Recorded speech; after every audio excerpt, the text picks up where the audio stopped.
hay muchas imágenes, o sea, digamos que es un 50% también de otras imágenes de otros artistas o de otros contextos, ¿no? Para también ampliar esta discusión.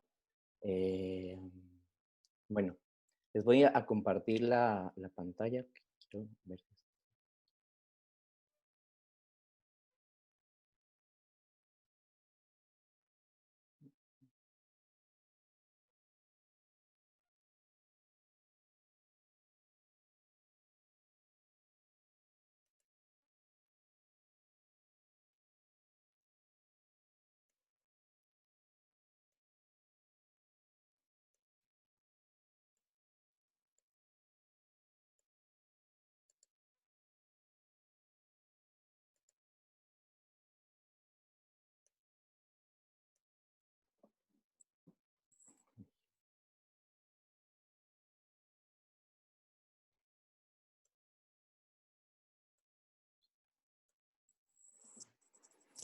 Bueno, si hay alguna pregunta o si se interrumpe algún rato la conexión, me avisan y paro, ¿no?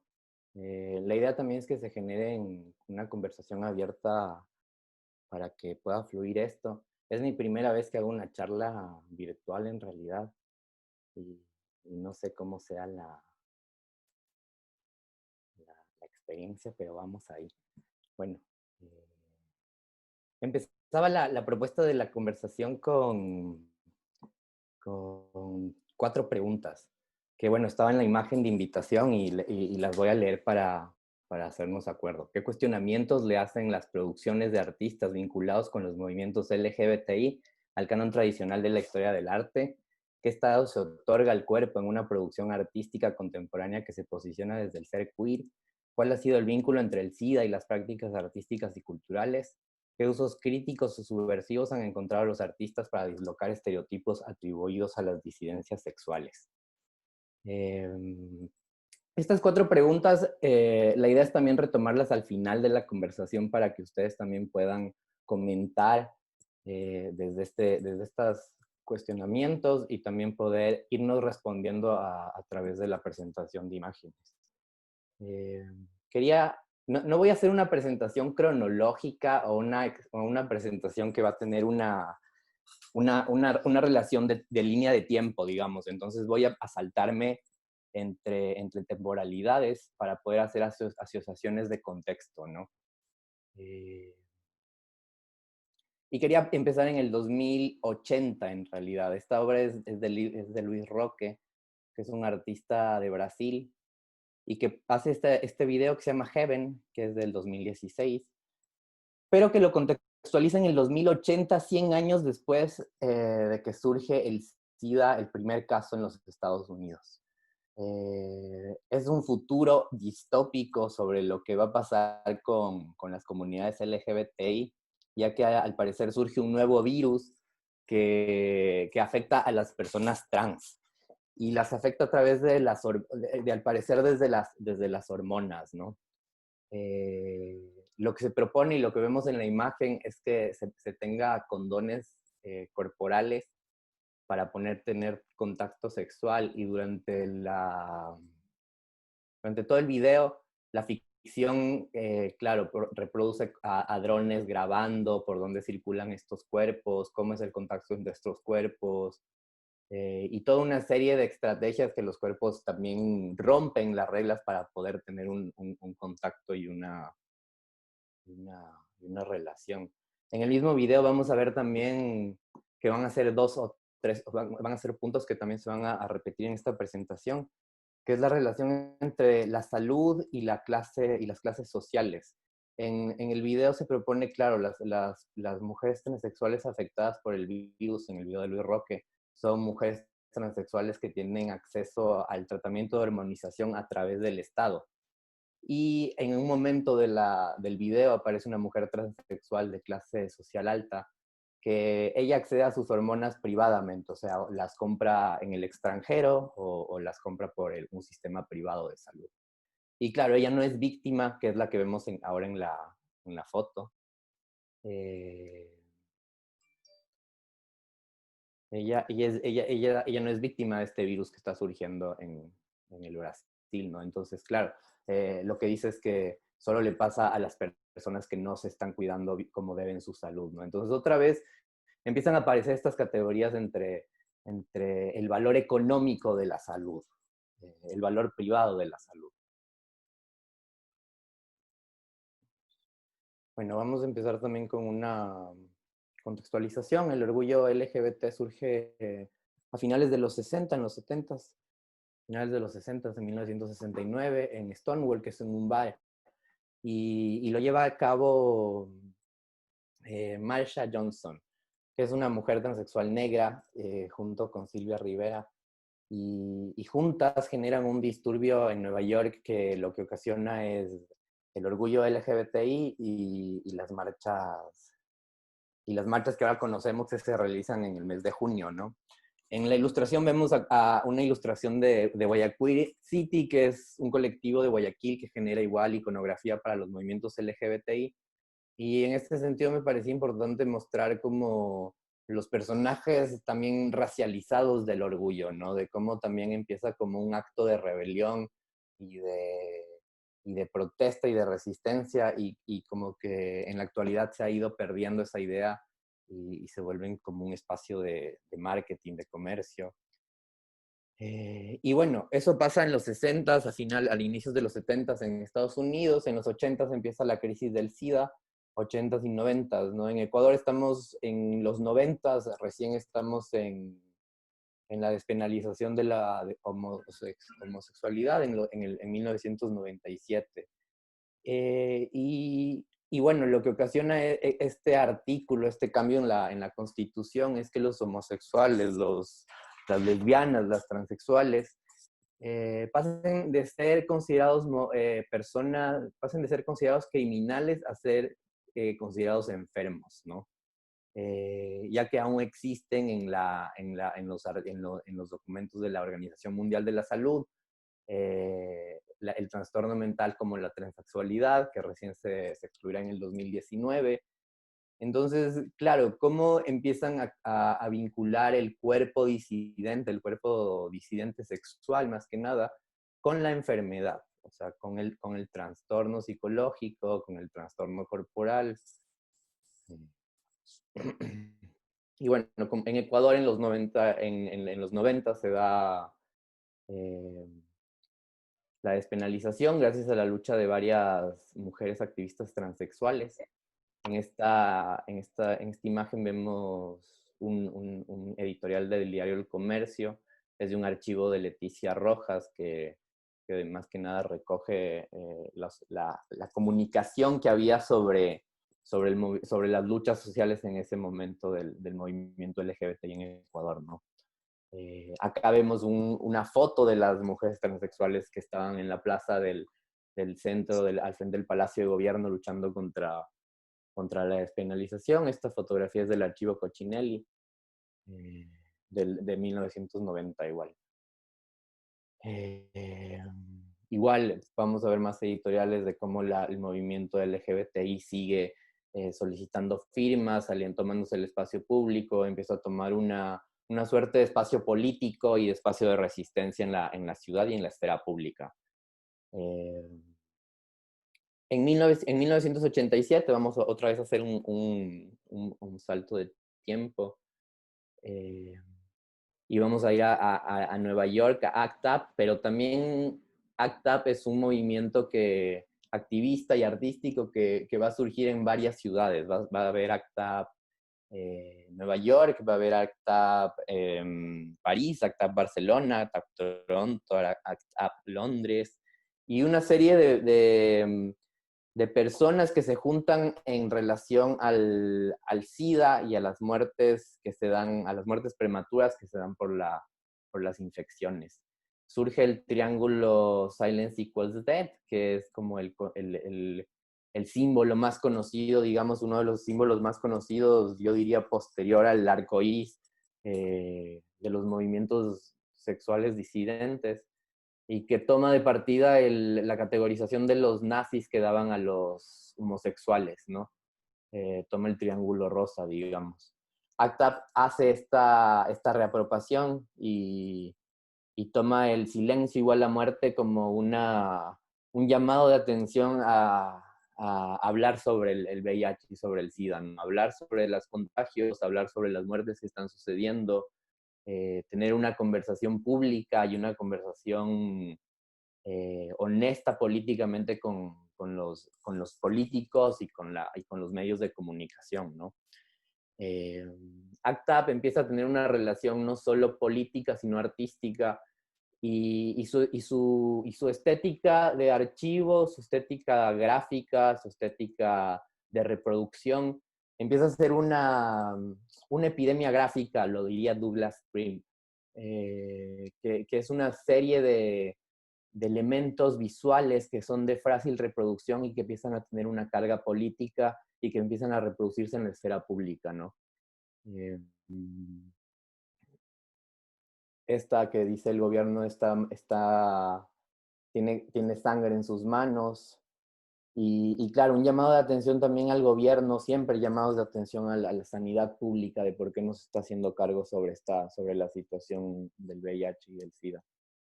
Eh, esta es interesante también, de AIDS is killing artists, el SIDA está matando a los artistas. Porque claro, también más que nada los movimientos de la disidencia sexual y ACT UP estaba con artistas, que ya voy a hablar de ellos más adelante, pero con un movimiento de artistas que también están contagiados y que empiezan a producir obras artísticas en relación a su situación, ¿no? Cómo están viviendo ellos su cuerpo, cómo el deterioro físico empieza a afectar, y cómo todas esas experiencias están siendo trasladadas en el arte, ¿no?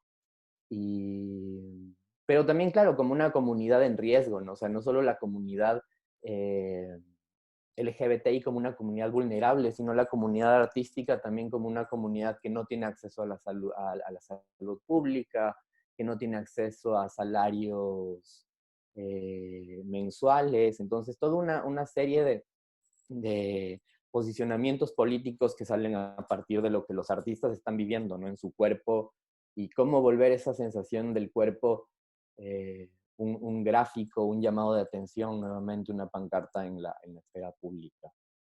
Eh, y claro, como menciona Douglas Crimp, como estaba contando antes, el ACT UP se vuelve una epidemia gráfica, y su tipografía, su visualidad, su diseño gráfico, más que nada, su estética, se vuelve tan potente dentro de la circulación del mundo de las artes, que son invitados a la Bienal de Venecia, la 44 Bienal de Venecia.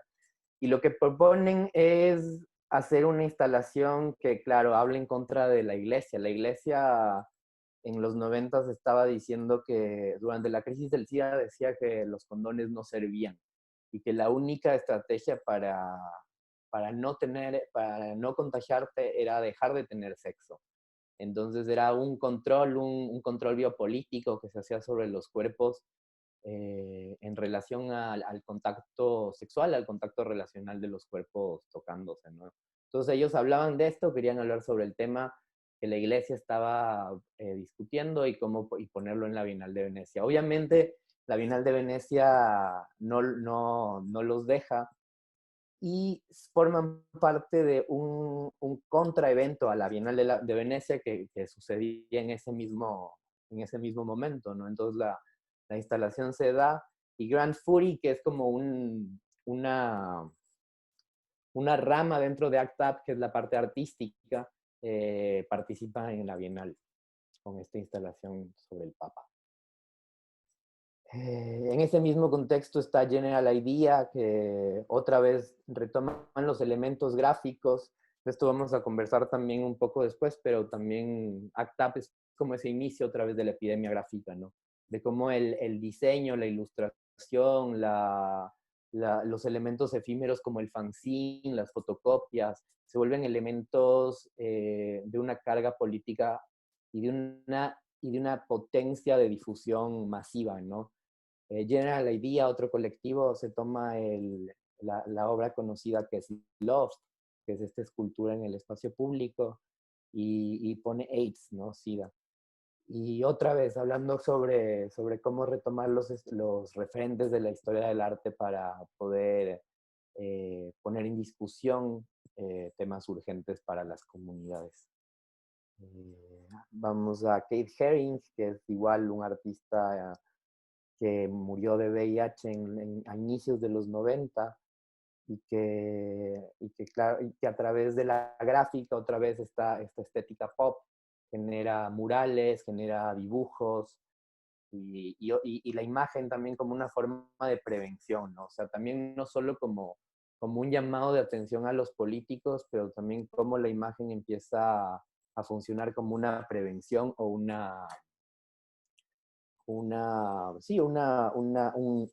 llamado a que los cuerpos también estén conscientes de cuáles son sus riesgos y conocer más sobre lo que sucede, ¿no?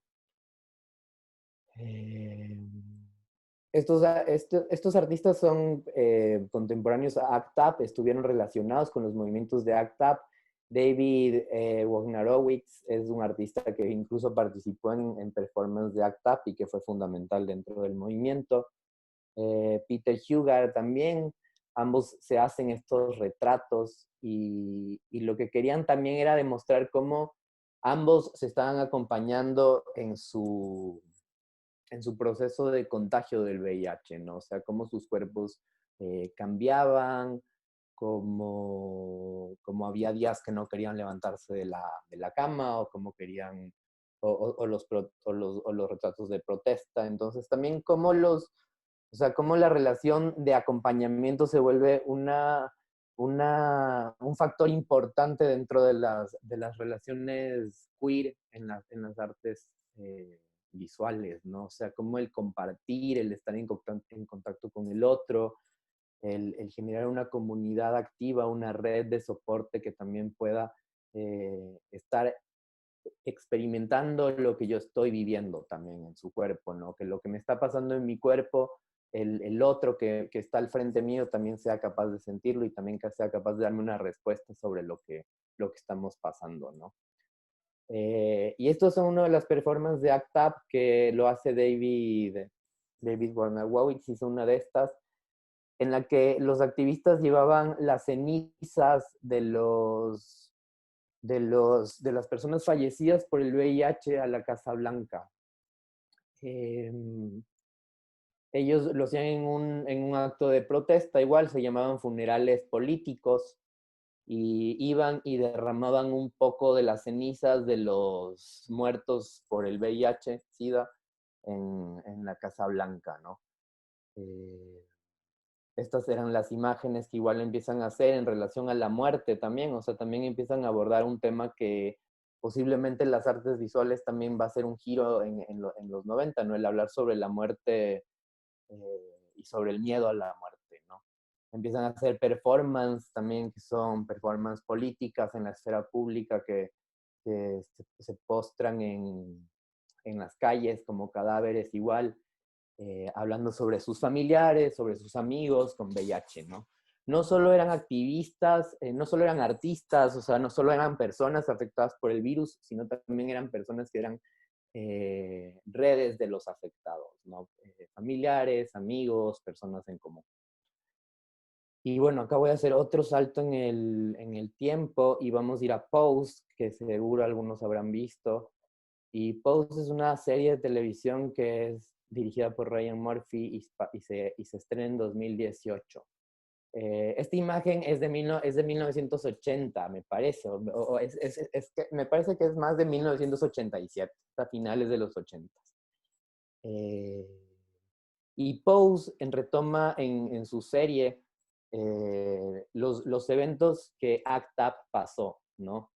Es interesante en Pose también, voy a mencionar Pose, hace unas 2 semanas, no, bueno, dos meses, tuvimos una conversación en el MACBA con Julien Bismuth, que es un cineasta que produce muchas películas sobre contenidos de artistas negros y sobre la identidad negra. Y con él conversábamos sobre cuáles son los referentes de la cultura visual en referencia al VIH, al SIDA, y él dijo que lo mejor en este momento que está dando una idea directa y clara sobre lo que pasó es la serie de Pose. Y claro, reproduce como, no hay muchas, como el registro, la documentación de estas performances, no es, existe un documento, digamos, existen, pero no es unos documentos que están siendo masificados o visualizados por todos, no son archivos que quizás están desactivados donde están, o que probablemente no están llegando a las nuevas generaciones, o que no construyen memoria sobre lo que las comunidades están pasando, ¿no? Entonces, Pose me parece en ese sentido una serie que propone ese retomar lo que pasó para ponerlo en escena, ¿no? Acá están los actores haciendo una protesta en la iglesia, que se ponía justo en relación con la imagen del Papa de la Bienal de Venecia, porque la iglesia estaba diciendo que el condón era prohibido, ¿no? Entonces, y que no servía. Entonces, los activistas en relación y en respuesta a las declaraciones de la iglesia hacían estas performances. Igual en la forma de circulación y de difusión masiva, estrena la película de Eric Harman, que es Blue, que es de un hombre que pierde la vista por el VIH y que muestra un autorretrato, más que nada, quizás, sobre las formas de ver de esta persona, ¿no? Blue es el nombre, pero también es la tonalidad en la que se ven las imágenes. Entonces, como también el cine empieza a mostrar lo que se personifica según las mismas visualidades y lo que ven las personas que están atravesando la enfermedad. Bueno, vamos a pasar a Zoe Leonard, que igual en respuesta, esto es en la documenta Castle en 1992. Zoe Leonard también es parte de los artistas de ACT UP y es invitada a esta documenta a hacer una intervención en uno de los museos de la ciudad. Lo que hace Zoe Leonard es sacar los cuadros, todos los cuadros de autores hombres y dejar los cuadros de mujeres, de artistas mujeres, o que retratan mujeres de una forma que ella no piensa que tienen una mirada patriarcal o una mirada machista, digamos. El museo obviamente se queda casi vacío y lo que vemos acá, y ella lo que propone es, tenía 12 imágenes, 12 fotografías de vaginas de sus amantes, y lo que hace es sacar fotocopias de estas imágenes, lo que vemos acá, y ponerlas en el museo, ¿no? Obviamente el museo en los 90 tenía este papel tapiz que vemos dorado, con formas, eh, con geometrías todas, no sé, una estética muy, muy noventas. El, el, el, el fotografiado en blanco y negro, el Xerox, cambiaba totalmente, radicalmente la experiencia estética que tenías en el espacio, ¿no? Y Zoe Leonard también hablaba sobre las mujeres con VIH, las mujeres con SIDA. Siempre ha sido un discurso muy apañado dentro del movimiento LGBTI hacia los hombres gays, pero en realidad también las mujeres lesbianas tienen un rol fundamental, no solo como personas activistas o personas contagiadas, sino también como enfermeras, como cuidadoras, como soportes de redes de cuidados que empiezan a existir dentro de la misma comunidad, ¿no? Y cómo las mujeres lesbianas empiezan a soportar también todas estas estrategias activistas y políticas dentro del movimiento de ACT UP. Y Zoe Leonard también hace un poema que lo conocerán muchas, que se llama Quiero un presidente, ¿no? I want a president, quiero un presidente, que es de 1992. Y lo voy a leer rápidamente, quiero una lesbiana de presidente, quiero una persona con SIDA de presidente, quiero que el vicepresidente sea un marica sin seguridad social, quiero alguien que haya crecido en algún lugar donde el suelo está tan lleno de desechos tóxicos que no tenga posibilidad alguna de escapar a la leucemia. Quiero una presidenta que haya abortado con 16 años. Quiero una candidata que sea la menos mala de dos males. Quiero una presidenta cuya primer amante haya muerto de SIDA, a la que ve cada vez que cierra los ojos. Una que haya sostenido a su amante entre sus brazos sabiendo que se estaba muriendo. Quiero un presidente sin aire acondicionado, un presidente que haya hecho solo en el médico, que haya hecho cola en el médico, en la ITV, en la Oficina de la Seguridad Social y que haya estado en el paro, que haya sido despedido, acosado, agredido y deportado. Quiero a alguien que haya pasado una noche en las tumbas y que haya visto cómo quemaban una cruz en el césped de su jardín y que haya sobrevivido a una violación. Quiero a alguien que haya estado enamorado y que haya sufrido, que respete el sexo, que haya cometido errores y aprendido de ellos. Quiero a una negra de presidenta. Quiero a alguien con los dientes estropeados y con carisma. Alguien que haya tomado la comida asquerosa del hospital. Alguien que se travista y se haya drogado y haya hecho terapia. Quiero a alguien que haya cometido desobediencia civil y quiero saber por qué esto no es posible. Quiero saber por qué empezamos a aprender al cabo de un tiempo que un presidente siempre es un payaso, siempre un putero y nunca una puta, siempre un jefe y nunca un obrero, siempre un mentiroso, siempre un ladrón al que nunca pilla. Otra vez, un discurso, esta vez desde un manifiesto en la esfera pública, ¿no? Cómo aborda igual las políticas públicas, cómo otra vez empiezan a hablar del acceso a la salud, el acceso además a una salud privilegiada según las clases sociales altas y cómo los pobres se ven afectados por esas. Y dentro de esas también los artistas, ¿no? Y otro texto, ahora que estamos leyendo textos y también cómo abordan la esfera pública y lo político, ya que leamos este, que es imagina una coalición de personas que se niegan a ser víctimas. Imagina una coalición de personas distribuyendo condones y jeringuillas limpias. Imagina una coalición de personas que se chuntan con jeringuillas limpias. Imagina una coalición de personas simulando estar muertas frente al Palacio de Gobierno o la Casa Blanca, hasta que así le vienen fondos para el SIDA. Imagina una coalición de personas arrestadas por bloquear el tráfico por besarse en hora pico, en medio de Times Square. Imagina una coalición de personas ocupando edificios abandonados, exigiendo que se conviertan en residencias para personas que viven con SIDA. Imagina una coalición de personas cantando, dinero para el SIDA, no para la guerra, mientras rodean y ponen en cuarentena el Pentágono. Esto lo quería poner en relación con lo de Zoe Leonard también, en cómo la escritura, no solo el diseño gráfico, porque claro, vemos anteriormente frases muy cortas, ¿no? Como AIDS killing artists, pero vemos que la escritura también va a ser fundamental en ese statement y en esa circulación de estos discursos, ¿no? O sea, cómo la escritura en verdad va a ser una escritura que va a encarnarse, ¿no? Que se encarna en nuestros cuerpos, que nos va a absorber toda, ¿no? Con sus letras, que nos va a interpelar, que nos va a dar unas cachetadas, ¿no?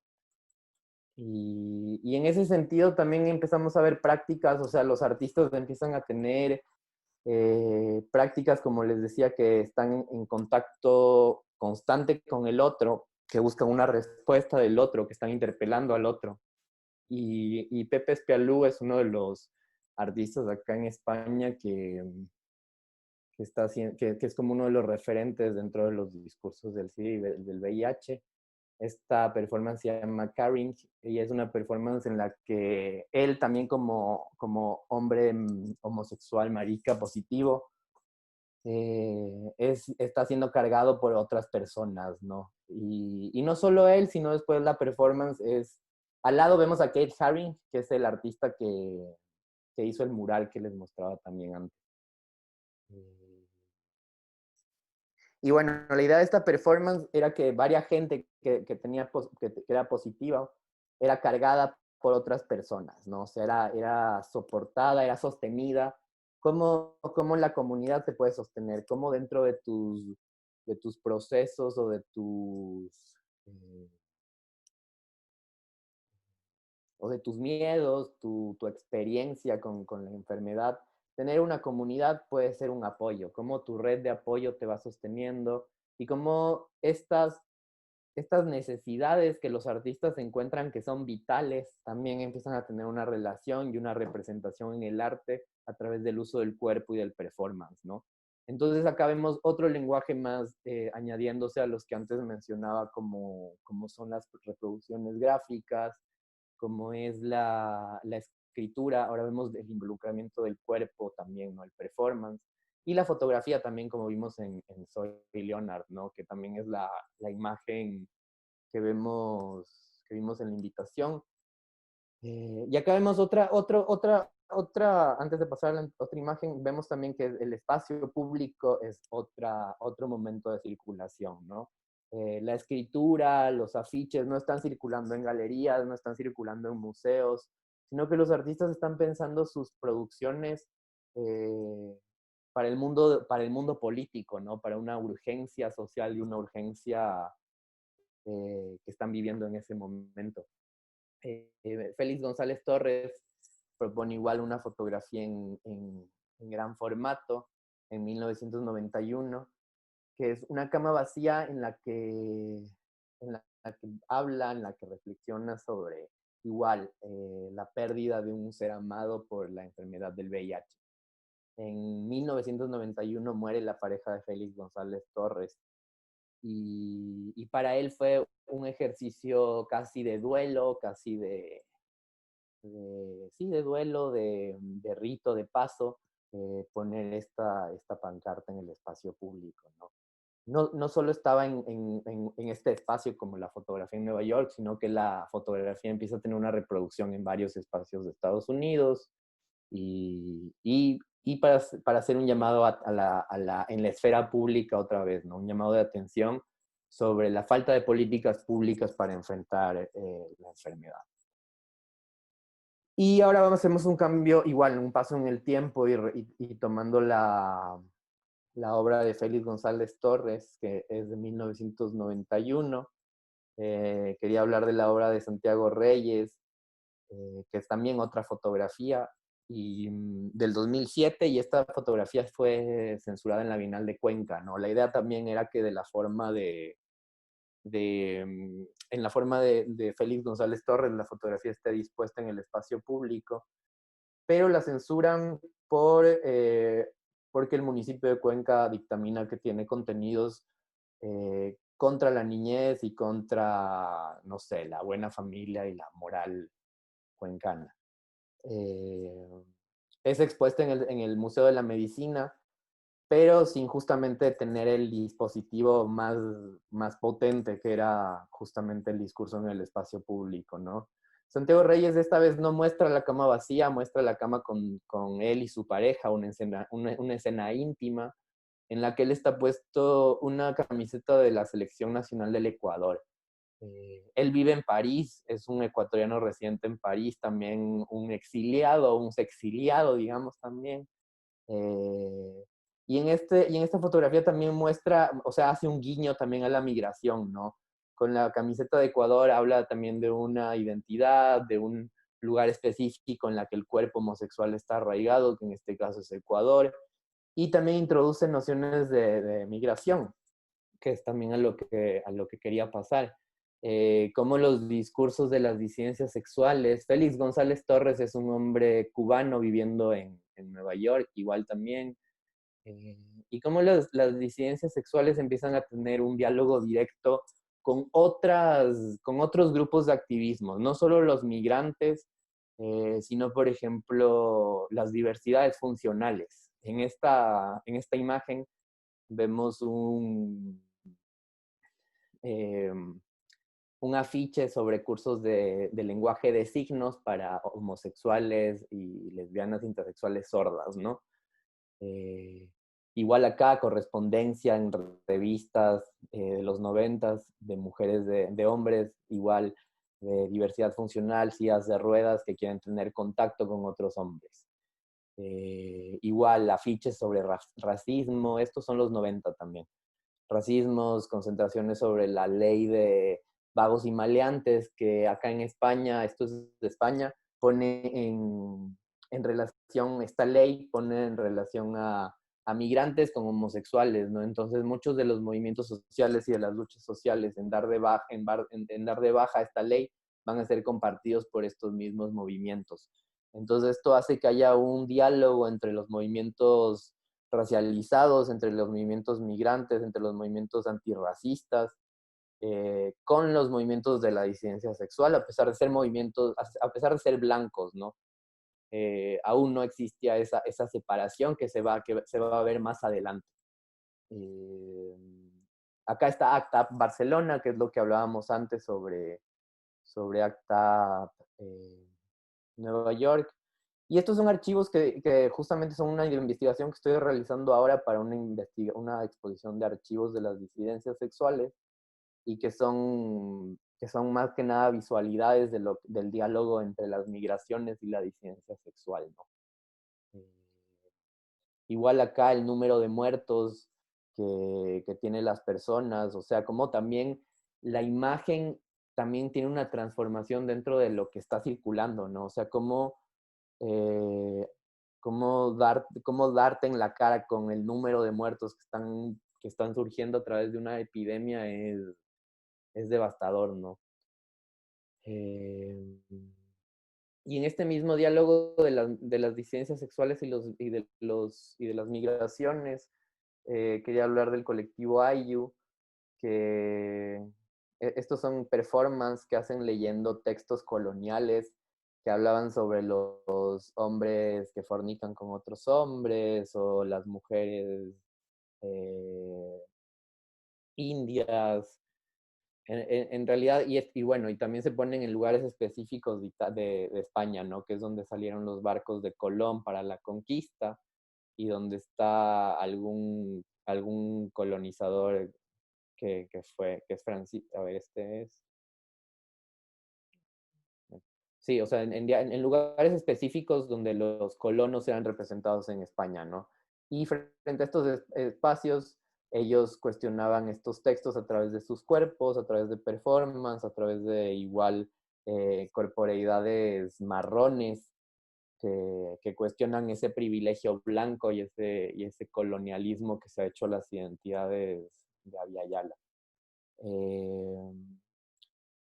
Ahora pasamos a la obra de Carlos Martiel, que igual en los diálogos de raza, de cuerpos, porque claro, o sea, una cosa es la experiencia de un cuerpo disidente sexual, pero de ahí vamos a encontrar ramas, ¿no? Entonces después vamos a ver que la experiencia de un cuerpo disidente sexual blanco es distinto a la experiencia de un cuerpo disidente sexual negro y a un disidente sexual latino y a un disidente sexual marrón. Entonces vamos a ver que también existen como distintas experiencias dentro de las mismas identidades de la disidencia sexual.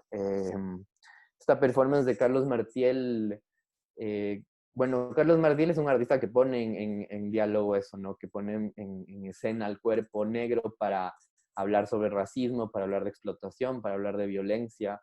Y en esta performance que se llama Línea Imaginaria, eh, reflexiona sobre las clínicas de deshomosexualización, que es un tema que a nivel de salud pública en Ecuador también ha sido abordado, ¿no? O sea, cómo las clínicas de deshomosexualización se vuelven espacios que están afectando contra la salud no solo física, sino psicológica de las personas a las que las encierran, ¿no?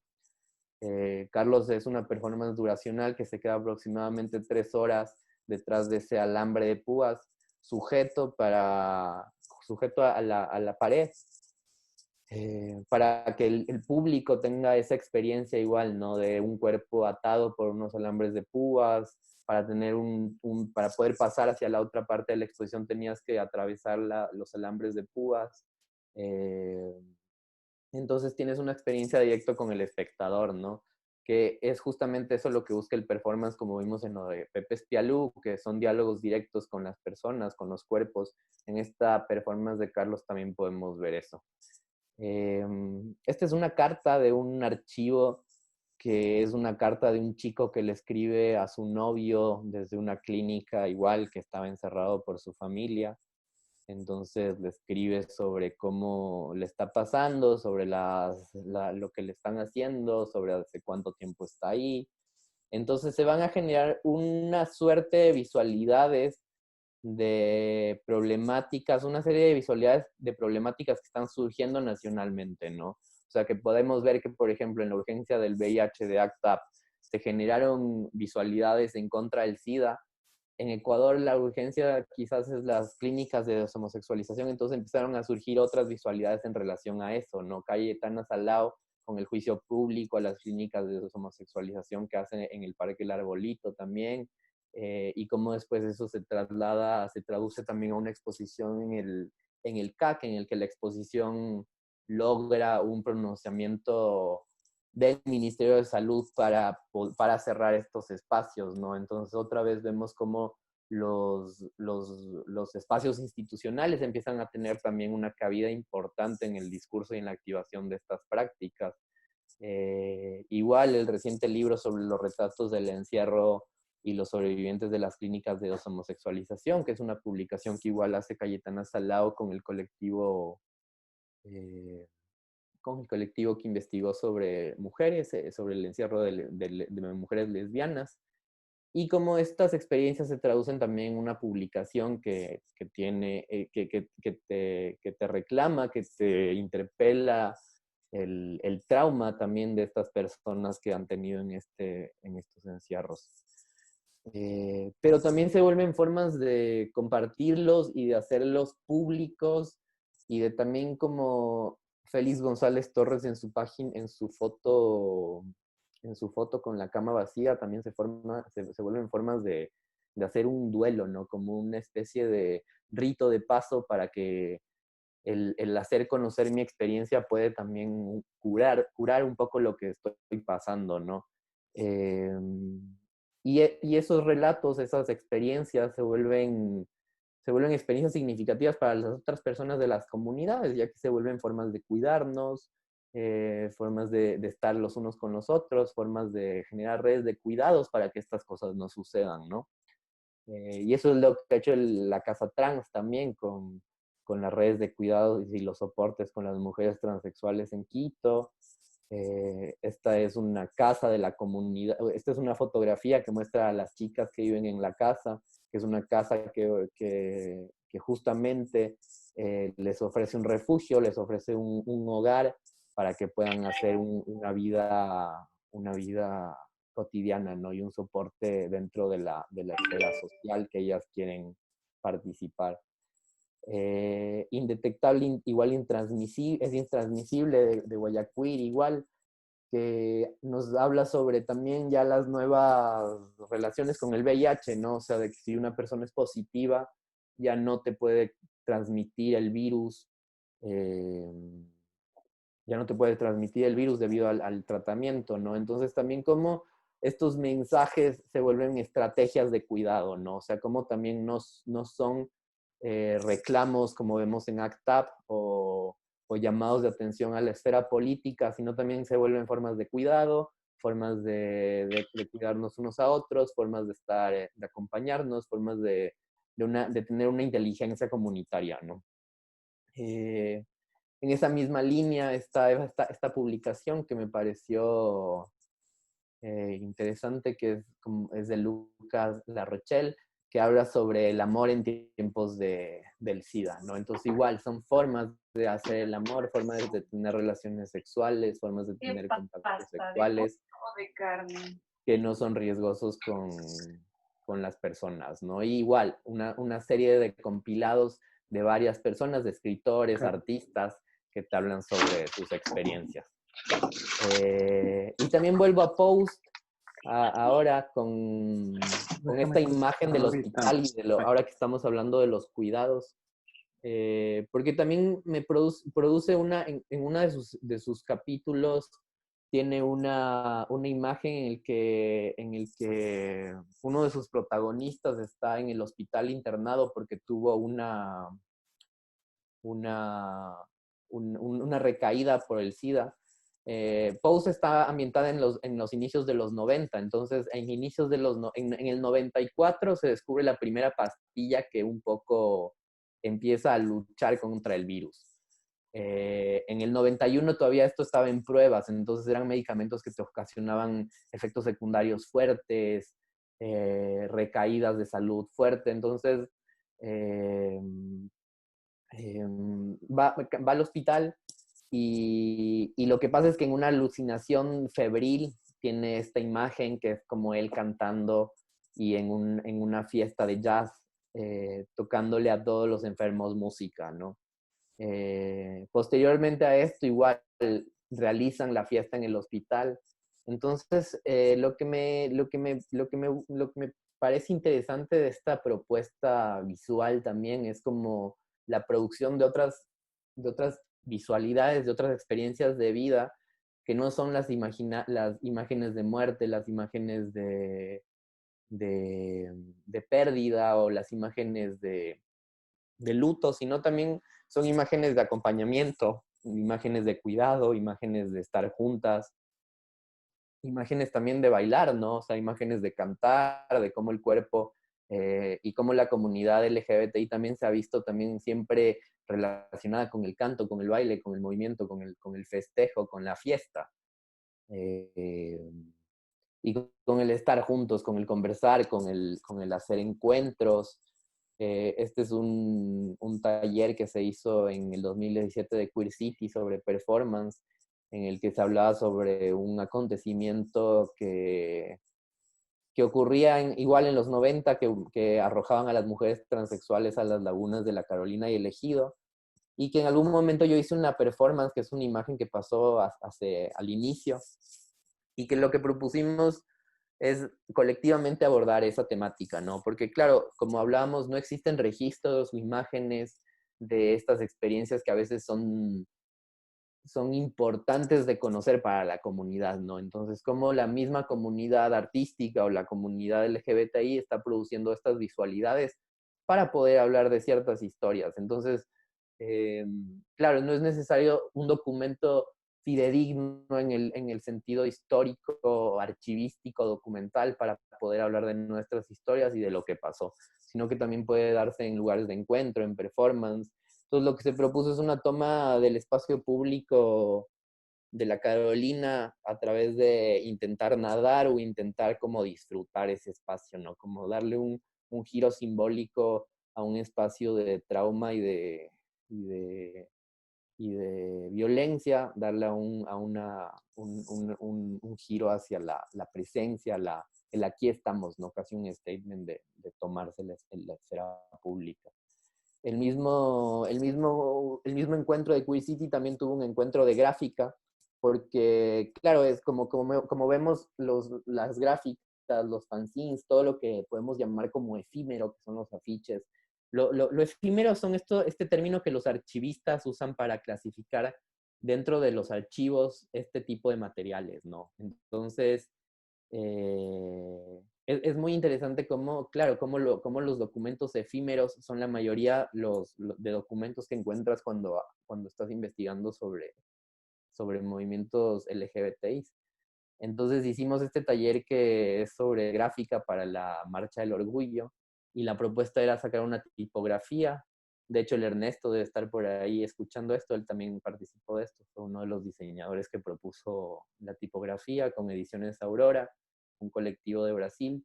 Y lo que hicieron es hacer una tipografía que es hecha a pluma, entonces era una tipografía que no sé, se apoderaba, se tomaba del echar pluma, que es este gesto de ser afeminado, de tener pluma, de tener un cuerpo afeminado, como igual una forma de no avergonzar a los cuerpos que tienen estas, estas formas de estar, sino como de también empoderarnos de estas lógicas, ¿no?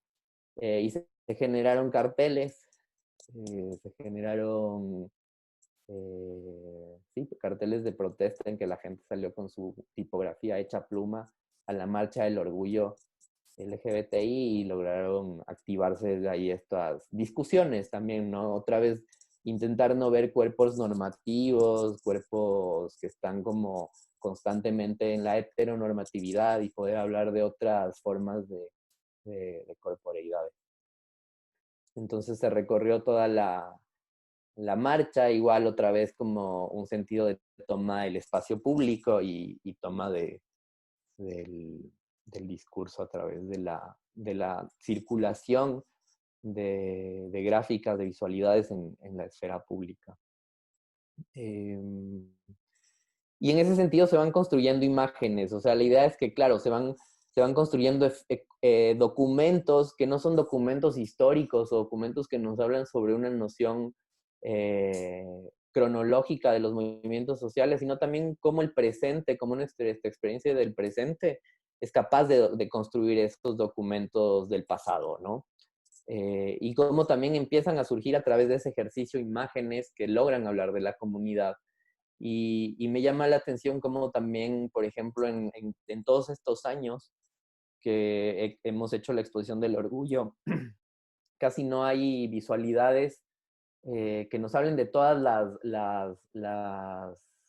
las letras que lleva el LGBT, ¿no? Por lo general las visualidades de los hombres gays y maricas, de las travestis, de las transexuales también es posiblemente un poco más presente.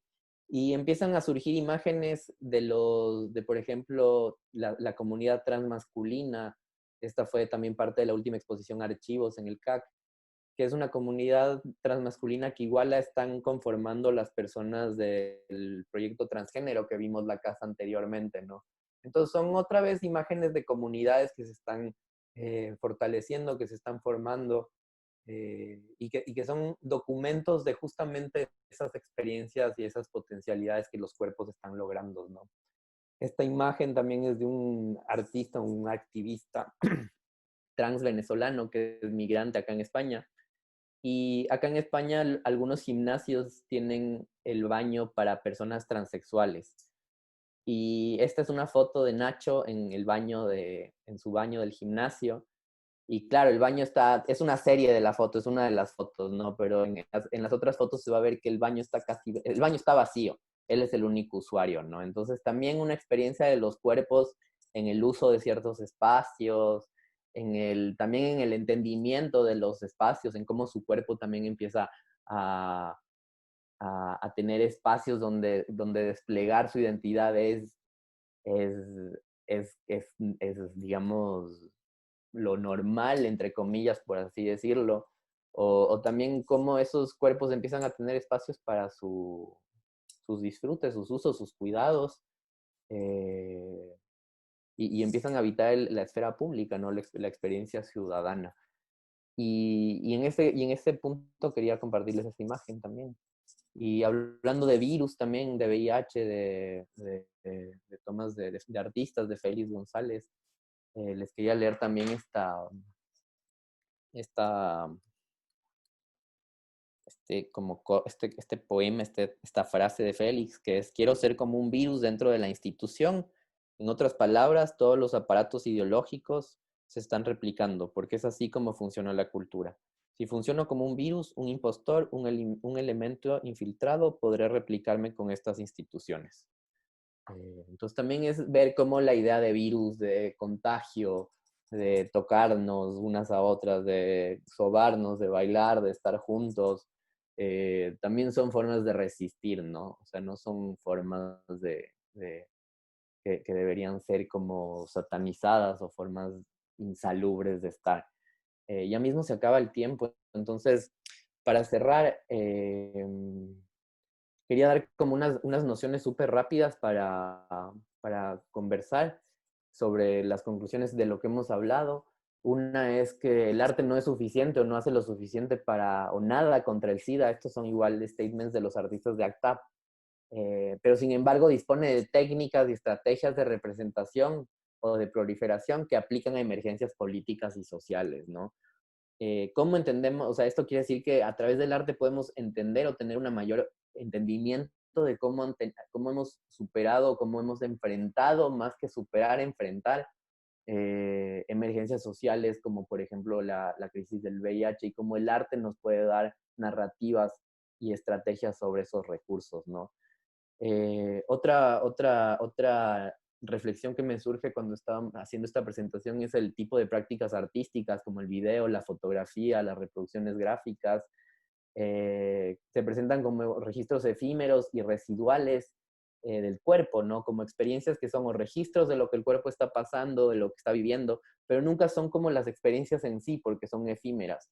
Entonces, como menciona José Esteban Muñoz, se compone de una suerte de evidencia de lo que se ha transpirado, pero que ciertamente no es, ¿no? Como no podemos aún hablar de todo lo que fue, sino solo tenemos evidencias de lo que ha sido nuestra historia.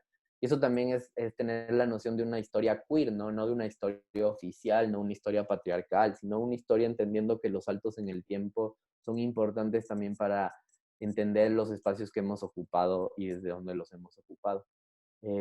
También obviamente la militancia como una respuesta emocional y un posible modo de contención de una irremediable angustia psíquica. Y esto también a nivel de salud, ¿no? De cómo también el activismo y la militancia se vuelven una forma de duelo, una forma de rito de paso también. Eh, y otra parte importante de cómo estas prácticas artísticas también transforman la noción de circulación de obras de arte en la esfera pública.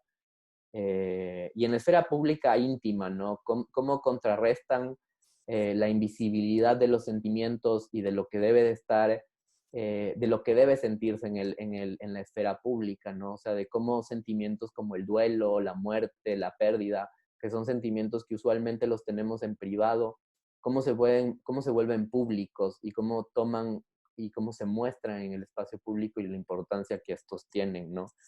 Y ahí me quedo siempre con la pregunta, que es una pregunta que me gusta hacer también a las personas, de cuáles son los sentimientos que importan en la vida pública, eh, qué sentimientos nos interesan que les importen a los otros para que esos otros puedan tenerlos en cuenta al momento de estar juntos, ¿no? Y los duelos son múltiples y diversos también, o sea, en este sentido también de los dolores y de los sentimientos y los duelos y los traumas.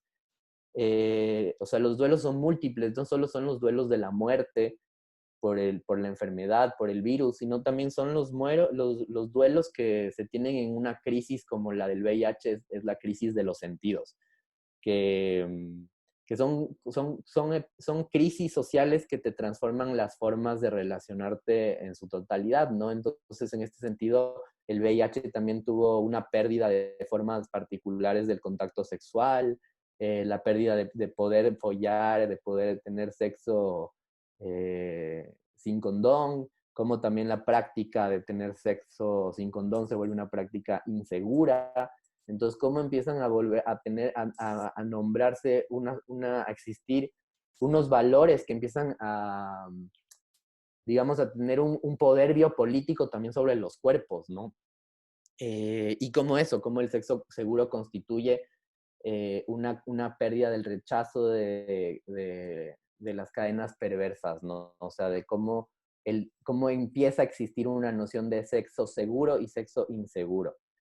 Y otra relación que igual vamos a ver siempre en este tipo de prácticas. Esto fue yo creo que hay un montón de artistas más que tratan este tema, hay varios. Hice como un sobrevuelo sobre algunos, pero también sobre una selección que son unas imágenes que ponen en discusión los cuerpos vulnerables, la salud, la enfermedad, la comunidad, los cuidados, y cómo es necesario que tengamos una salud sociocomunitaria, ¿no? El otro día estaba escuchando una conversación de Yayo Herrero, y ella conversa sobre esto, sobre una salud sociocomunitaria para sostenernos unas a otras.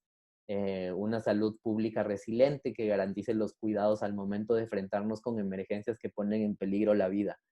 Y, y aquí retomo la imagen capaz de Pose también del hospital, ¿no? Porque es eso, la salud pública, a veces cuando hablan de salud pública tenemos una idea del hospital que es la más triste, no sé, triste sí, triste, ¿no?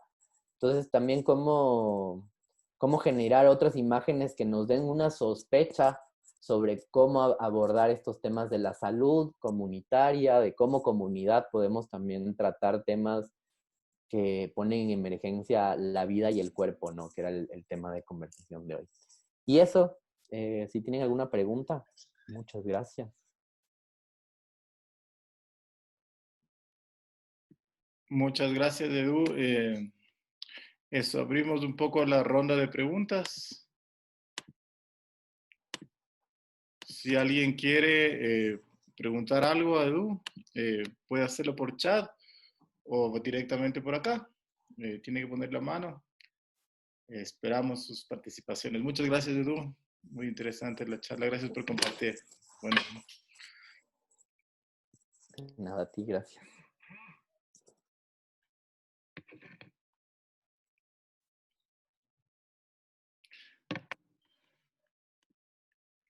A ver.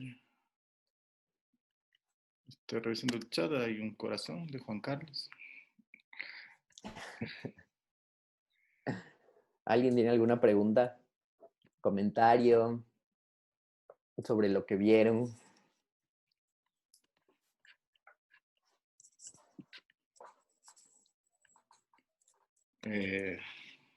Vamos, pregunten. A ver, yo tengo una pregunta. A ver. A ver, yo te quería preguntar sobre Soy Leonard, que me pareció súper interesante como su propuesta que generaba estos discursos al ordenar las imágenes en el museo. Y lo que te quería preguntar es si es que ella tuvo que hacer una propuesta al museo para que todo el museo como que cambiara según su propuesta o únicamente como que se cambió una sección del museo y cómo tuvo que hacer esa propuesta. Eso. A ver, lo interesante de la instalación de Soy Leonard es que la documenta de ese año, que es de 1992, es una documenta que invita a los artistas a hacer intervenciones en los museos. Entonces, digamos que todas las obras que estaban inscritas en la exhibición partían de esa primicia curatorial, ¿no? Que era intervenir en el museo. Entonces, sí, Soy Leonard les propuso al museo sacar los cuadros. Claro que fue complicado. De hecho, en un texto que estaba leyendo recientemente, lo que cuentan es que la propuesta no tuvo una aceptación hasta 8 días antes de la apertura de la documenta. Y lo que hizo Zoe Leonard, en lugar de exhibir todo un archivo de vaginas que ella tenía, era en esos 8 días llamar a 8 amantes de ella, a 8 mujeres y tomarles las fotografías. Y claro, las imprimió en fotocopias. Y claro, también es no solo un llamado de atención sobre las mujeres con VIH sino como sobre el mismo discurso heterosexual del museo, ¿no? Claro. Gracias. Listo. Vamos con el Santi, que tiene una pregunta. A ver, ahí voy. Y ahí me muestro. A ver. ¿Ya me miran? No me miran. Ahí te Ahí miramos. está. Ya, no importa si me miran o no me miran. Hola, Edu, qué gusto verte. ¿Cómo estás? Igual. Bien, yo tengo una pregunta y no solamente es para ti, sino para todos. Como ustedes saben, yo doy clases de género y teorías queer y siempre que hablamos del tema de teorías queer, de cómo las teorías queer y el activismo queer y el arte queer se nutre de todas esas discusiones que aparecen a partir de la epidemia del SIDA. Pero claro, es muy difícil hablar de eso y hacer abstracción de la epidemia que estamos viviendo en este momento. Es decir, estamos en medio de una epidemia, estamos ahí con el coronavirus. Y siempre mi pregunta, y sobre la cual no tengo respuesta y sobre la cual me gustaría abrir esa conversación, es, bueno, ¿cómo podríamos nosotros contribuir a esa conversación sobre la epidemia que estamos viviendo en este momento? O si ustedes conocen de gente que está trabajando en ese tema, ¿sí? Si hay alguien que está pensando al respecto. Sí, circulan muchos textos al respecto sobre sopa de Wuhan y cosas así, todas las controversias, pero más específicamente es cómo hacer para hablar de la epidemia del SIDA y de la teoría queer con respecto a la epidemia del SIDA sin negar que estamos en medio de una epidemia y yo creo firmemente que la teoría queer sí puede ofrecer, o las perspectivas queer pueden ofrecer muchas luces a lo que estamos viviendo en este momento. Entonces, simplemente es esa pregunta para ti y para todos. Sí. Yo creo que algo que le da la epidemia del SIDA, o sea, también como, sí, sí, sí, como no descontextualizar, quizás ver qué nos puede como, qué herramientas podemos tomar o qué experiencias o estrategias podemos tomar para ver también cómo atravesamos el momento del presente, ¿no? Porque claro, o sea, la incertidumbre que estamos viviendo creo que es una incertidumbre que muchas personas no hemos vivido nunca Nunca. y que claro, no tenemos una referencia, una imagen, o sea, a pesar de que se empiecen a generar textos, una sobreproducción de textos como lo que decías de Sopa de Wuhan, también no son formas que nos pueden dar, o sea, no creo que aún son productos culturales que te puedan acercar a lo que podemos estar por vivir, ¿no? Sí. O sea, cómo, Estamos en medio claro, de... cómo se vuelven en realidad todavía quizás reflexiones prematuras. O del presente, que no es tan mal, pero también, o sea, no es tan, no ponerlo en un valor de mal o bien, sino como de también intentar ver lo que pasó para poder comprender lo que puede llegar a pasar. En ese sentido, a mí me parece como la insistencia sobre la generación de espacios públicos importante. O sea, como siempre en las pandemias o en las epidemias vemos este poder biopolítico sobre los cuerpos, ¿no? Entonces, no sé, por ejemplo, cuando en los 90 decían que el VIH, el SIDA se pasaba por un beso, como también los activistas empiezan a hacer el kissing, que es este saludo del beso en la boca para demostrar que de esa forma no se transmitía la enfermedad, ¿no? Entonces son como gestos que también empiezan a tener resonancia en la esfera pública, ¿no? Yo creo que ahora con la epidemia del coronavirus, lo que se va a poner en peligro, yo creo también es el espacio público. O sea, yo también me pongo a pensar cómo va a ser las exposiciones, los museos, los programas públicos, o sea, cómo vamos a juntar a gente a conversar, a estar junta. Y hablar sobre estas cosas que nos interesa, que no sea virtualmente, no, o sea, que sea poniendo el cuerpo y que sea...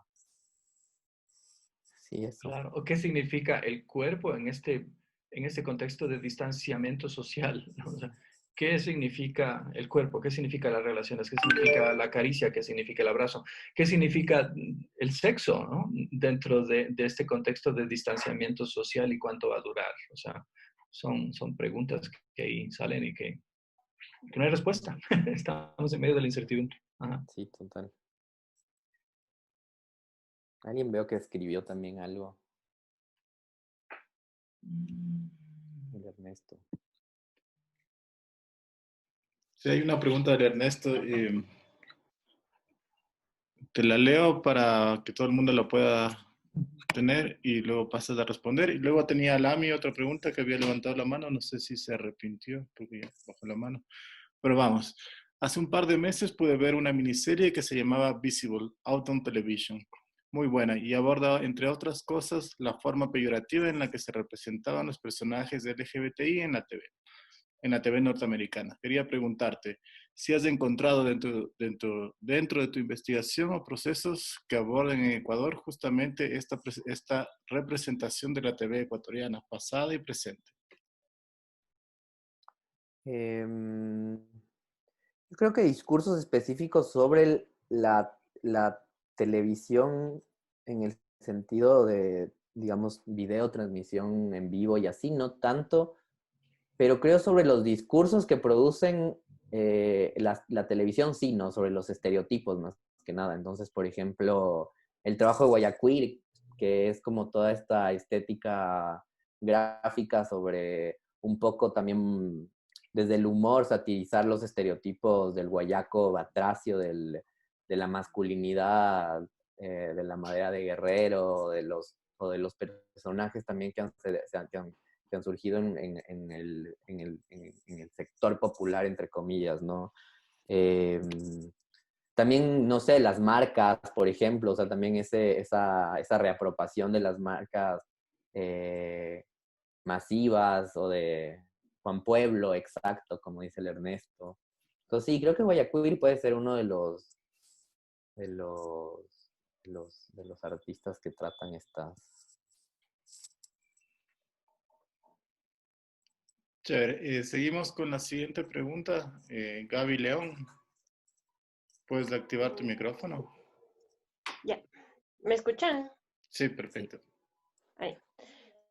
O sea, a mí me gustó mucho como la relación que haces entre, o sea, los cuerpos disidentes, porque también me hace acuerdo a estos como cuerpos feminizados y conecté muchas ideas con esto de cuerpos enfermos. Entonces, como, ¿cómo haces para que el criminal, digamos, o el cuerpo criminalizado no proteste? Es como decirle, pobrecito, está enfermo. Y entonces, mi pregunta es, ¿cómo crees que se pueda como reclamar al Estado por toda esta situación igual del virus? ¿Cómo se está dando como muchas más violencias internas o privadas que ya no pasan, digamos, justo como espacio público? O si tú has pensado en como, no sé, en un arte activismo para después de esto o algo por el estilo.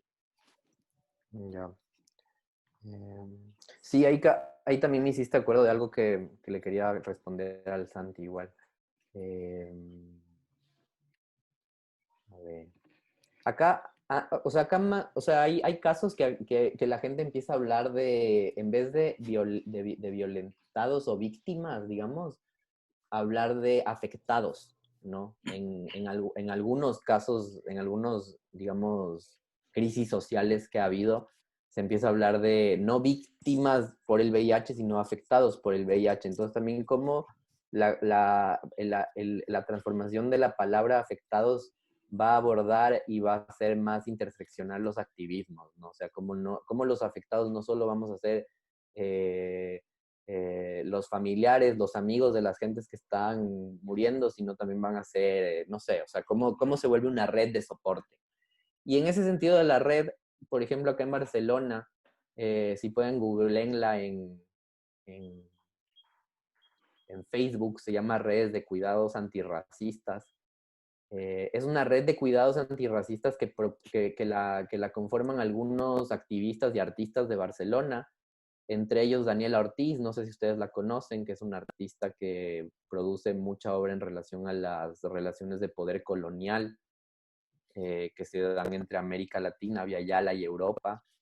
Y en este sentido, las redes de artistas, me ha parecido importante cómo los artistas han dado una respuesta a su comunidad inmediata, ¿no? O sea, como por ejemplo armaron una red de cuidados de gente migrante en la que tienen unas rutas para entregar alimentos, medicina, tienen todas las localizaciones mapeadas y además de esto van como produciendo textos o audios sobre los artistas que están vinculados a la red y van produciendo textos, discursos,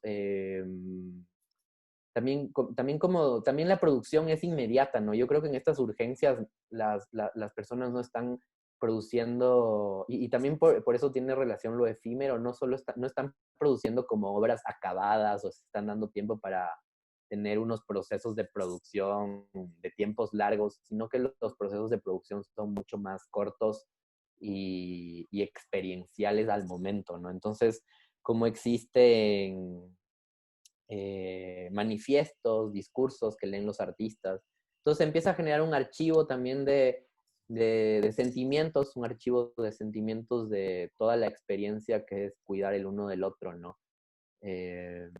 A ratos con lo de los movimientos migrantes, que es lo que veo ahora cuando me estoy metiendo en una investigación de movimientos migrantes y movimientos de la disidencia sexual, es que los movimientos de la disidencia sexual que están vinculados a la migración tienen unas redes de cuidados bastante organizadas, o sea, son unas redes que están sólidas todo el tiempo. Digamos que en Ecuador como activista LGBT quizás tú no te sientes todo el tiempo en riesgo, ¿no? O quizás no estás todo el tiempo expuesto a violencias del Estado. cuando eres migrante en Europa, en España, y eres racializado, estás expuesto a estas violencias todo el tiempo, ¿no? Entonces, lo que hace que generes redes de apoyo más inmediatas y que se sostengan a largo plazo. Entonces, esto de las redes me ha parecido muy, muy interesante.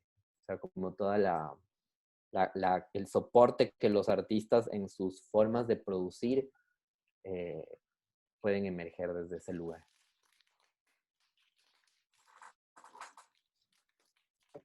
Gracias.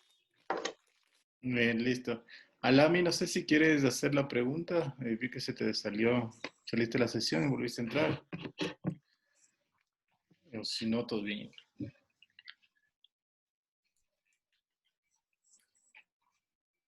Bueno, si no, yo quería preguntarte, Edu, sobre estas muestras que trabajan con el archivo y construyen como un archivo en torno a las comunidades. ¿Qué pasa después de la muestra con ese archivo? ¿Sigue siendo público? ¿Cómo se hace público? ¿Dónde circula? ¿O se queda ahí? Un poco desde tu O sea, hay experiencia. distintas experiencias, ¿no? Por ejemplo, el archivo de ACT UP, que es las imágenes que les mostré en el principio, que es de Estados Unidos, están en el archivo nacional, ¿no? Entonces es un acceso público que tiene toda la gente de Nueva York y de Estados Unidos y del mundo. Hay muchas imágenes en internet, hay muchas imágenes en circulación. Entonces, digamos que, claro, otra vez hablando de esta experiencia de los archivos, de los cuerpos disidentes blancos en relación con los cuerpos disidentes racializados o los racializados, es que, digamos, otra vez, ¿no? Los archivos blancos son los archivos que también están en condiciones y están en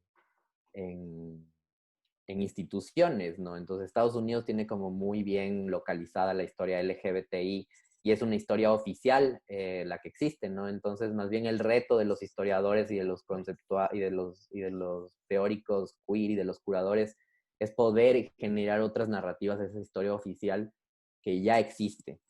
En lugares como, por ejemplo, ahora en Barcelona, que estoy trabajando también en la localización de archivos, el archivo es un archivo es el Mercé Gressner, que es un archivo de movimientos sociales, y es un centro de documentación que funciona en una fábrica Ocupa, es independiente, se abre por pedido público, o sea, digamos que ha sido como puro activismo de la señora y de sus hijos mantener el espacio, ¿no? Entonces los archivos no están bien cuidados, están por romperse, o sea, también porque o sea, el costo de mantener un archivo es elevado. Entonces, claro, pero, y bueno, en Ecuador en realidad no existe un archivo, una memoria LGBTI, existen como inicios, tesis, estas exposiciones que yo he hecho han construido un archivo, pero también es un archivo en construcción que aún hace falta aumentar cosas. Este fue un primer ejercicio que hice también en poder generar presentaciones a través del archivo, por ejemplo. Entonces, cómo a través de los contenidos del mismo archivo puedo empezar a generar discursos sobre las problemáticas queer que existen. Entonces, cómo también el archivo que estoy produciendo se vuelve fuente de investigación para poder hablar sobre, o poder insistir también, mejor dicho, sobre las temáticas que las mismas exposiciones ya hablaron, ¿no? Que son cuerpo, ciudad, raza, salud. Gracias. ¿Sabes qué pasó con el archivo de la última muestra de LGBT? O sea, ¿dónde podemos acceder? Si es que podemos. Hay un texto que está subido en Artishock que se llama Archivos LGBT, pero no en el CAC. O sea, hay una publicación en Script, sí, con todo la expo. De una, gracias. Ahora sí, Alami volvió a levantar la mano. Puedes activar tu micrófono. Sí, perdón, es que solo se cortó. Mi pregunta era, ya que has realizado como algunas participaciones en el medio ecuatoriano, ¿crees que hay algunas como, no sé, similitudes en cuanto a la organización interna de esos grupos LGBTI? ¿Y cuáles, si es que te has encontrado alguna barrera en realizar este tipo de eventos, manifestaciones culturales, artísticas? porque me imagino que en cada país tiene sus complicaciones o si ya hay como mayor apertura en todo. ¿Cómo es el contexto ecuatoriano frente a otros sitios de intervención alrededor del mundo, que me imagino has trabajado bastante? Yo creo que la comunidad artística con la comunidad de la disidencia sexual está bastante mezclada en otras partes del planeta. En Ecuador es un contexto que yo creo que aún hay muchos artistas en el closet. Y esto hace que también no exista una circulación de imágenes sobre las disidencias sexuales en el arte en el Ecuador, ¿no? O sea, por ejemplo, la mayoría de expositores en las exposiciones del orgullo son activistas con sus archivos. Entonces, o artistas de Latinoamérica que también tienen discursos del sur global, pero claro, como visualidades que empiezan a tener una referencia dentro del Ecuador como visualidades queer en el Ecuador, no sé, podemos ver Guayaquil City, La Cicalíptica de Ricardo,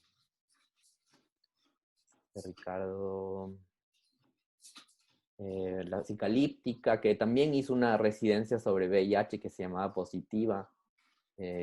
También está Estefano Espinosa, que también tiene una producción constante sobre identidades queer.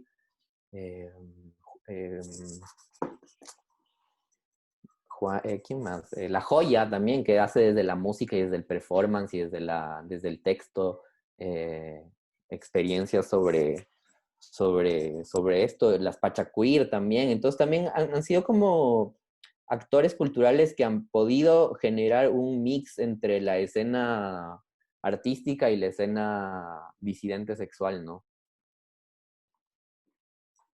Eso.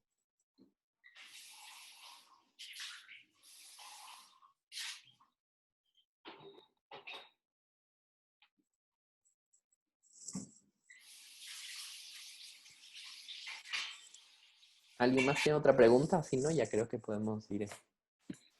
Hay una más de David, que levantó la mano ahorita. Puedes seguir, David. Hola con todos. Mi pregunta es sobre cómo configuras o cómo fue el proceso con este trabajo de que a los transexuales los votaban en la Carolina y cómo fue ese proceso de resignificar y cómo logras hacer como este nuevo evento, acción que transfigura este hecho doloroso, violento a este como nuevo proceso, como cuál fue el proceso, quiero saber.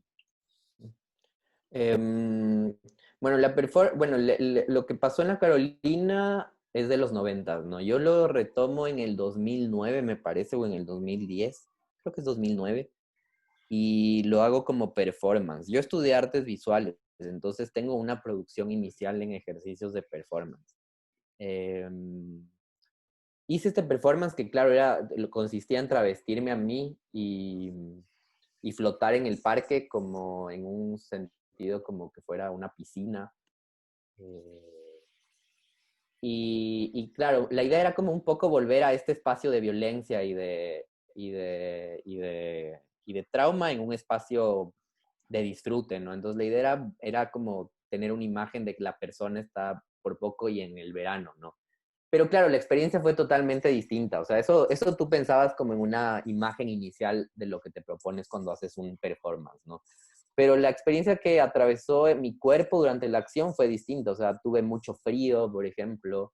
Fue durante la tarde en Quito, entonces en realidad como que el cuerpo tuvo temperaturas bajas, empecé a temblar. Entonces, claro, ahí quizás puedes entender como, no sé, cómo un cuerpo se siente en circunstancias específicas que capaces de uno, o sea, esto te hablo como de la entonación, o sea, puede ser una de las emociones que una persona de las mujeres transexuales que las votaron, o sea, frío puede haber sido una de las sensaciones, pero miedo, quién sabe qué otro tipo de emociones te pasan en el momento, ¿no? Esa performance la hice en la Carolina, también la hice en el Ejido y la hice en en el río Tomebamba en Cuenca.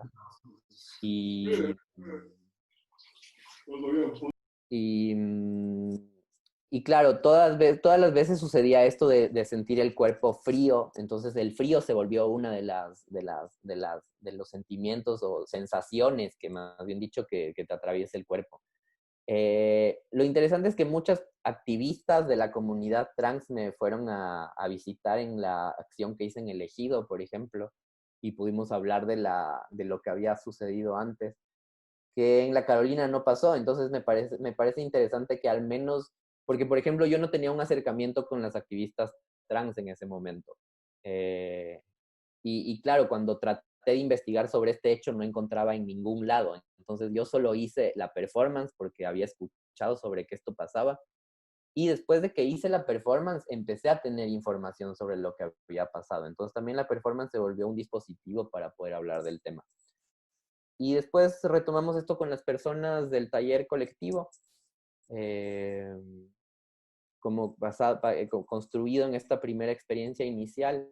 El taller fue bastante potente porque se hicieron 2 noches sobre reconocer el espacio de la Carolina, se performaron textos, se terminó en esta toma de la piscina, pero yo creo que sí hay una falla que existió en este momento, que es no logramos que la comunidad transexual forme parte de la performance, ¿no? Entonces creo que eso es como algo que todavía está pendiente.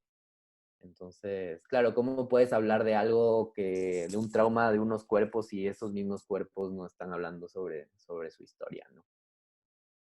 Entonces eso. Gracias. Chévere.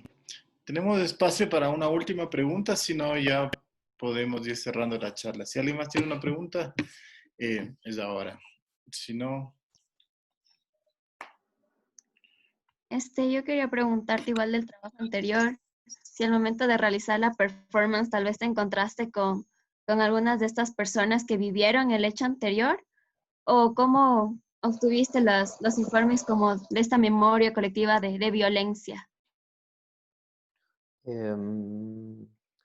Hay un Esteban Muñoz, también José Esteban Muñoz, que lo mencionaba la anterior vez sobre lo efímero y la relación con lo queer. También habla sobre el chisme, el gossip, sobre el chisme como una forma de generar un registro histórico sobre lo que pasa en las comunidades LGBT.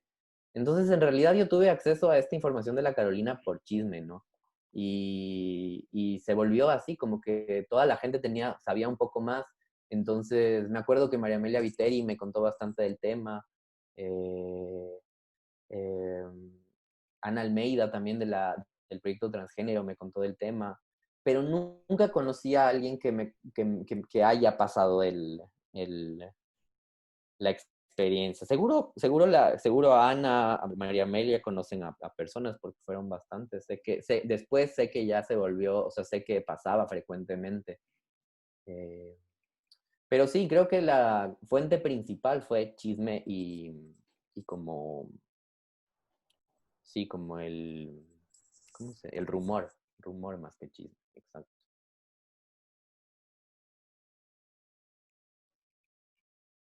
Eso. Muchas gracias, Edu. David, creo que tienes otra pregunta o se quedó alzada la mano. Se quedó alzada la mano, perdón. Ya, de una. Entonces, muchas gracias, Edu, por acompañarnos hoy y por compartir esta investigación que está llevando a cabo. Agradecer a la Universidad de San Francisco por darnos estos espacios para conversar dentro de cuarentena.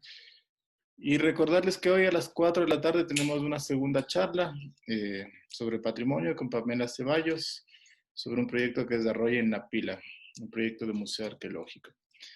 Eso. Gracias, Edu, y gracias a todos por acompañarnos hoy. Gracias. Chao. Cuídense. Quédense en casa. Chao.